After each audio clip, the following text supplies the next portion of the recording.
എന്താണ് പിതൃകർമ്മം അഥവാ പിതൃബലി? ആരാണത് ചെയ്യേണ്ടത്? പിതൃ, പുത്രൻ, പുത്രി, ഈ വാക്കുകളൊക്കെ തമ്മിൽ ഒരുപാട് ബന്ധമുണ്ട്. പിതൃബലി ചെയ്യുന്നത് മരിച്ചു പോയവർക്ക് വേണ്ടിയിട്ടാണ്. പുത്ര എന്ന് പറഞ്ഞാൽ പും നാമ നരകാ ത്രായതേ ഇതി പുത്ര എന്നാണ്. പും നാമ നരകത്തിൽ നിന്നും ത്രാണനം ചെയ്യിക്കുന്നവനാരോ അവൻ പുത്രൻ. നമ്മളുടെ പിതാവ്, മാതാവ് അല്ലെങ്കിൽ ആരെങ്കിലും മരണാസനത്തിൽ കിടക്കുമ്പോൾ അവരൊരു പക്ഷേ ഇതുവരെ അനുഭവിച്ച തലത്തിലല്ല അവര് അപ്പോൾ അവിടെ ആ സന്ദർഭത്തിലുള്ളത്. ഇതുവരെ കാണാത്ത ചില കാഴ്ചകൾ, ഇതുവരെ അനുഭവിക്കാത്ത ചില വേദനകൾ, ഒരുപാട് ബുദ്ധിമുട്ടുകൾ, പറയാൻ മേല, ചിലത് കാണാൻ മേല, എന്നാൽ ചിലത് കാണുന്നു.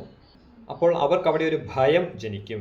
ആ ജനിക്കുന്ന ഭയത്തിൽ അവർ തനിച്ചാണോ എന്നുള്ളൊരു സംശയം വരും. സാധാരണ നമ്മൾ പറയാറുണ്ട്, അവർ ജലം ആവശ്യപ്പെടും കുടിക്കാൻ നേരത്ത്, ഒരു തുള്ളി ജലം. അവരുടെ ഓരോ അവയവങ്ങൾ, ഓരോ ഇന്ദ്രിയങ്ങളുടെ പ്രവർത്തനം നിലച്ചുകൊണ്ടേയിരിക്കുകയാണ്.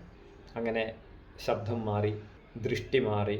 പക്ഷെ ആ സമയത്തൊക്കെ തന്നെ അവർക്ക് കേൾക്കാൻ പറ്റും, സ്പർശം ഒരു പക്ഷെ അനുഭവിക്കാൻ പറ്റിയെന്ന് വരാം. ആ സമയത്ത് നമ്മൾ അവരുടെ അടുത്തിരുന്നു കൊണ്ട് അച്ഛ അല്ലെങ്കിൽ അമ്മേ ധൈര്യമായിട്ടിരിക്കൂ, ഞങ്ങളുണ്ട് കൂടെ എന്ന് പറഞ്ഞ് അവരുടെ ശിരസിലൊക്കെ ഒന്ന് തലോടി, കൈകളിലൊക്കെ ഒന്ന് തലോടി, ഒരുപക്ഷെ വേദനകളൊക്കെ ഉണ്ടാവാം, തലോടി അവരുടെ കൂടെ അവരെ ആശ്വസിപ്പിച്ച് അവരെ ഈ സംസാരത്തിൽ നിന്ന് മറ്റൊരു സംസാരത്തിലേക്ക് കൈ പിടിച്ചുയർത്തുന്നവനാരോ, ത്രാണനം ചെയ്യിക്കുന്നവനാരോ അവൻ പുത്രൻ അഥവാ പുത്രി. പുത്ര എന്നാ പറഞ്ഞിരിക്കുന്നത്. സാധാരണ തെറ്റിദ്ധരിച്ചായിരിക്കും പുത്രൻ, അതുകൊണ്ട് പുത്രന്മാർ മാത്രമേ കർമ്മം ചെയ്യാൻ പാടുള്ളൂ എന്നൊക്കെ പറയുന്നത് കേൾക്കാം. അങ്ങനെയല്ല, പുത്ര എന്ന വാക്കാണ് പറയുന്നത്. അത് ചെയ്യാൻ സാധിച്ചില്ല എങ്കിൽ അവൻ ഒരു മകൻ മാത്രമായിരിക്കും, അല്ലെങ്കിൽ ഒരു മകൾ മാത്രമായിരിക്കും.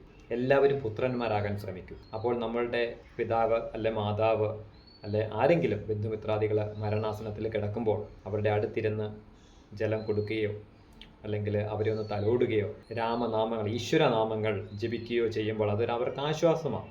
സ്വാഭാവികമായിട്ടും അല്ലേ, നമ്മൾ ദുഃഖിച്ചിരിക്കുമ്പോൾ, വേദനകളുള്ളപ്പോൾ നമ്മൾക്കൊരാശ്വാസം തരുന്നവരെ നമുക്കിഷ്ടമാണ്.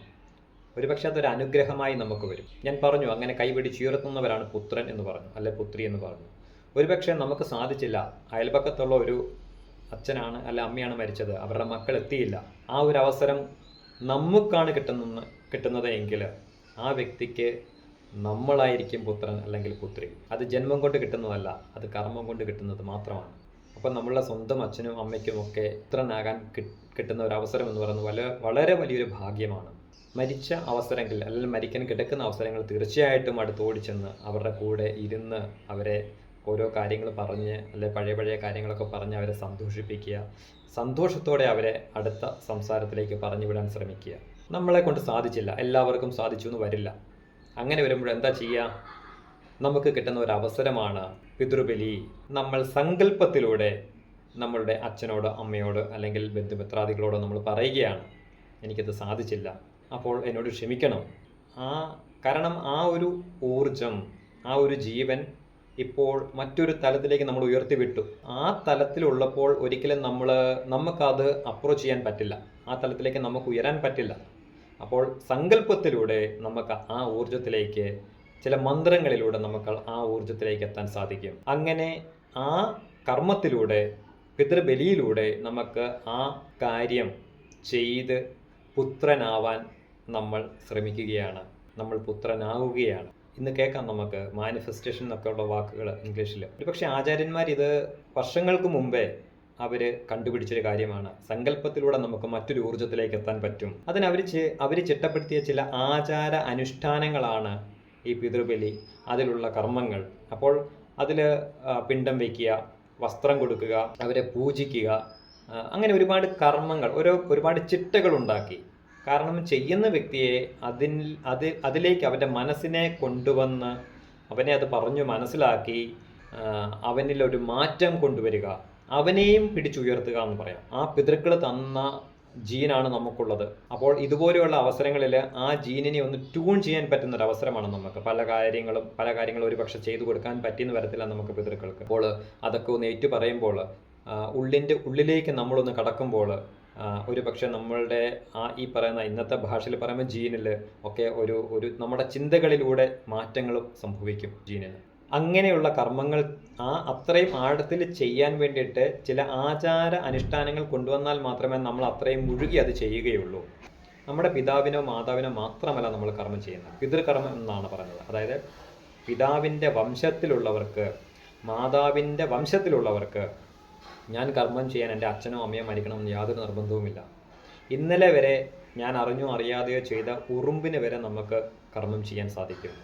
എല്ലാവരും ചെയ്യണമെന്നാണ് പറയുന്നത്.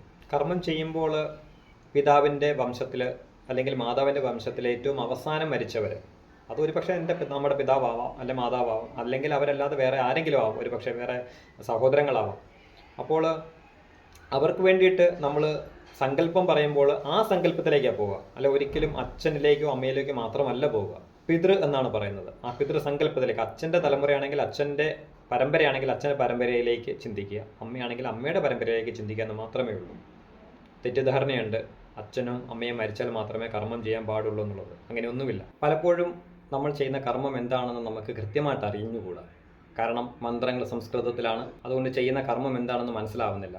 എന്നാൽ അത് മലയാളത്തിൽ തന്നെ കൃത്യമായി മനസ്സിലാക്കി ആ കർമ്മം ചെയ്യുകയാണെങ്കിൽ നമ്മൾ നമ്മുടെ മനസ്സിനെ ആ തലത്തിലേക്ക് ഉയർത്തും. മുത്തശ്ശിക്കാവ് ഭദ്രകാളി ക്ഷേത്രം നെടുങ്ങാടപ്പള്ളിയിൽ ഈ വർഷം കൃത്യമായ സംസ്കൃത മന്ത്രത്തിൻ്റെ അർത്ഥങ്ങൾ മലയാളത്തിൽ പറഞ്ഞ് ബലികർമ്മം നടത്തുന്നു.